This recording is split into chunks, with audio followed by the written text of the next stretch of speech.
Cadeirante recorre à justiça para conquistar o direito de transporte especial em Sorocaba.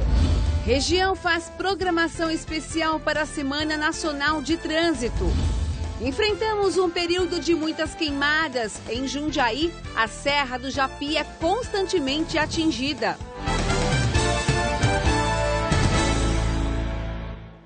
Olá, boa noite. Outro destaque desta edição é a Operação Limítrofe da Polícia Militar. Na tarde de hoje, o foco foi na região central de Sorocaba. E a gente vai conversar com o Pedro Leão, que tem as informações dessa operação. Boa noite, Pedro. Boa noite, Simone. Boa noite a todos que acompanham o Noticidade. A Polícia Militar fechou hoje um bingo clandestino próximo à Avenida Afonso Vergueiro, na região central de Sorocaba. 25 máquinas caça-níqueis foram apreendidas, além de celulares e mais de R$1.000 em dinheiro. 2 funcionários foram detidos e encaminhados para esclarecimentos na delegacia. O dono do bingo não estava presente. E ainda um bar e uma pensão foram autuados pela Prefeitura por estarem com a documentação irregular. E ainda dentro da Operação Limítrofe, um suspeito caiu do telhado ao tentar fugir da polícia. Ele e outro homem eram suspeitos de porte ilegal de arma. Foram apreendidas uma espingarda calibre 12 e 4 munições na casa de um deles. Os 2 foram encaminhados ao CDP de Sorocaba. Ok, obrigada pelas informações. E um homem foi preso depois de ser flagrado furtando etanol do próprio caminhão em que trabalhava em Itu. Ao ser questionado pela polícia rodoviária, ele confessou que iria vender o combustível por R$1 o litro para pessoas que estavam a caminho à espera já.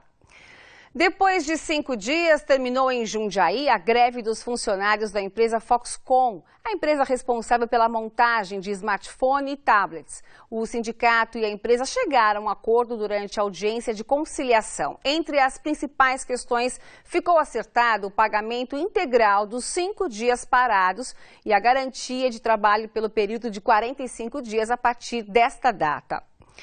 Um homem de 23 anos foi baleado nesta manhã no bairro Santa Rita, em Tatuí. Segundo a Polícia Militar, ele foi socorrido ainda com vida, mas morreu antes de chegar ao pronto-socorro. Uma pessoa ligou para a polícia dizendo ter ouvido disparos. A vítima foi encontrada caída em uma construção com 5 tiros à cabeça. O homem foi identificado e ele morava no bairro. Ainda não se sabe o motivo do crime. Na madrugada de hoje, um incêndio atingiu um depósito de material reciclável no Jardim Poranga, em Sorocaba. 7 viaturas de Corpo de Bombeiros trabalharam nesta ocorrência, que durou aproximadamente 7 horas. Mais de 400 metros quadrados do depósito foram queimados, ninguém ficou ferido. E olha, um depósito de material reciclável da Prefeitura de Jundiaí também pegou fogo. Segundo os bombeiros, foram necessárias 5 viaturas e 3 caminhões-pipas para conter as chamas. Neste caso, também ninguém ficou ferido.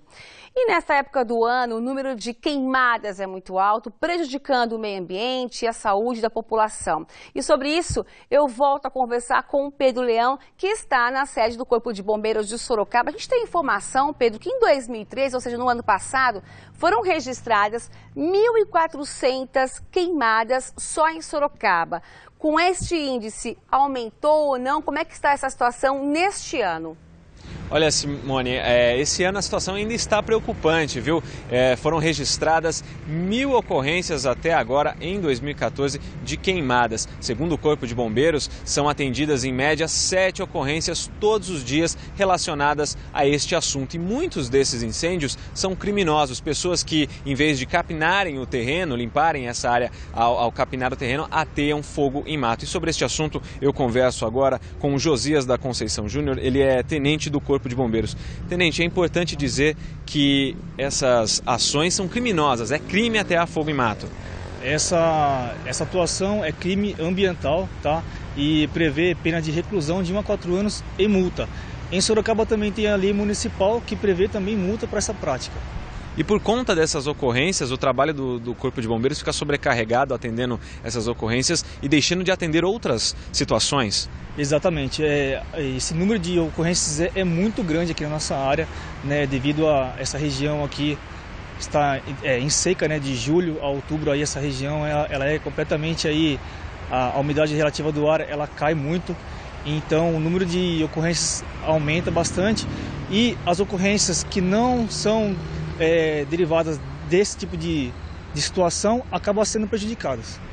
Daí, quando há um foco pequeno de incêndio em fogo em mato, qual é a orientação do Corpo de Bombeiros? A pessoa pode apagar esse fogo sem se preocupar, sem chamar o Corpo de Bombeiros? Em hipótese alguma, a pessoa que estiver visualizando o fogo em mato, ela deve atuar, porque ela não tem equipamento de proteção individual necessário para esse tipo de prática. Ela deve acionar o Corpo de Bombeiros, tem o 193, tem o 181, que é o Disque Denúncia, e o 190 da Polícia Militar. Tá certo, muito obrigado pelas informações. E essas queimadas também são constantes na região de Jundiaí, principalmente na área da Serra do Japi, como nós vamos ver na reportagem agora. Não chove forte em Jundiaí desde o começo deste mês. O tempo seco e o calor incomodam a saúde da população. Ruim para as crianças, ruim para todo mundo. Quem tem problema respiratório, um horror. Mas a situação do ar fica ainda mais crítica quando acontecem as queimadas. Ixi, aí é o pior, né? Aí não tem como evitar, porque o cara põe fogo lá do jeito da seca, aí o fogo alastra rapidinho, né? A Guarda Municipal de Jundiaí já registrou 25 incêndios em vegetação desde o início do ano. 8 deles foram em áreas da Reserva Biológica da Serra do Japi. Pode parecer pouco, mas cada queimada destrói espaços muito grandes de natureza. Esta foi flagrada pelas câmeras de monitoramento da GM, que prendeu o suspeito de 34 anos. Nós temos uma câmera de monitoramento na Serra do Japi, de alta definição. Isso ajuda os guardas a observarem algum foco de incêndio na Serra do Japi. Uma denúncia anônima apontou que este terreno no Parque Eloy Chaves foi incendiado propositalmente por um homem. No total, foram 123 mil metros quadrados, o equivalente a 11 campos de futebol que viraram cinzas. Em tempos de seca, qualquer atitude aparentemente inocente pode causar grandes prejuízos. Também acontecem muitos casos de incêndio através de biduca-cigarro em pastagem como esse local aqui. A AGM de Jundiaí tem rondas ambientais especializadas, mas a população também pode colaborar com denúncias pelos telefones 153 ou 11 4492 9060. Além de prejudicar o meio ambiente, as queimadas colocam em risco a nossa saúde. O tempo seco atinge o sistema respiratório. Em Sorocaba, por exemplo, está há 16 dias sem chuva. Com isso, a umidade relativa do ar chega a 35%. E segundo o Clima Tempo, quando o ideal seria 60%. E eu converso agora com a médica Kelly. Boa noite, obrigada pela participação. Boa noite, Quais são Simone. as principais recomendações que uma família, principalmente por causa das crianças, podem receber para amenizar os problemas a questão respiratória? Então vamos lá, Simone. O que acontece? Como você acabou de falar, quando você tem uma umidade relativa muito baixa, o teu organismo ele tende a uma homeostase, a um equilíbrio. Então você perde muita água para o meio ambiente.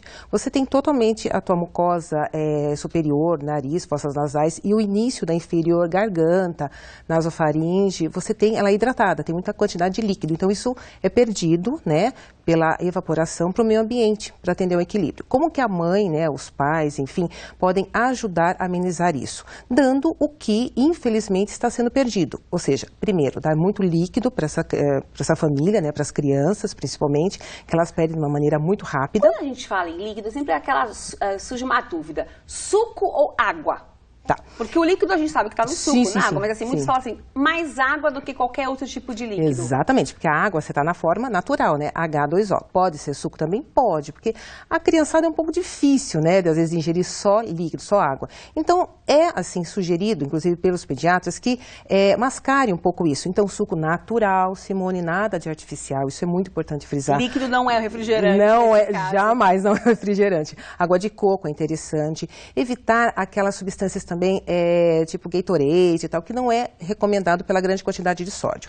Então, hidratar, fornecer líquido a teu filho. Em relação também à hidratação, né, nariz, por exemplo, com soro, a lavagem, a higienização deve ser diferenciada? Sim, muito diferenciado, porque como vocês acabaram de relatar, você tem muita quantidade de poluentes ambientais, né? Você tem muita partícula em emersão, né? O monóxido de carbono é uma delas, e isso acaba se depositando na via aérea superior. nariz, porque nós temos o filtro, né, nasal, que a principal função do nariz é filtrar o ambiente, né? Então, lavar bem esse nariz. Existem vários devices, vários dispositivos no mercado que podem ajudar, né? Sprays, nasais e tudo mais. A mãe não tem, tudo bem. Então, vamos usar o soro fisiológico com uma máquina de inalação. Para quem está em casa, não tem muitos recursos, né? O vaporizador a gente sabe que é uma boa sugestão. A toalha molhada no quarto à noite ainda ajuda para encerrar? Ainda funciona. Então, voltando, você pode fazer uma simples inalação só com soro fisiológico, 0,9%, não inventar, né? E a velha toalha molhada. Por que não bacia? A bacia também é útil? Mas está muito mais concentrada de água. Então, você teria que pôr em alguma superfície que a evaporação seja mais rápida. No caso, a toalha. Muito obrigada, viu, pela sua vinda aqui. Eu que agradeço. Muito obrigada, Simone. Boa noite.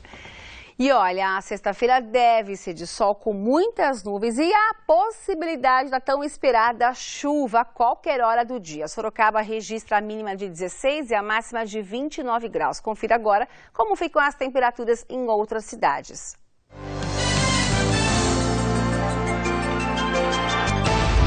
Em Porto Feliz, as temperaturas variam entre 18 e 31 graus. Várzea Paulista registra a mínima de 20 e máxima de 30. Mesma máxima prevista para Votorantim. Em Jundiaí, a mínima de 19 e a máxima de 32 graus.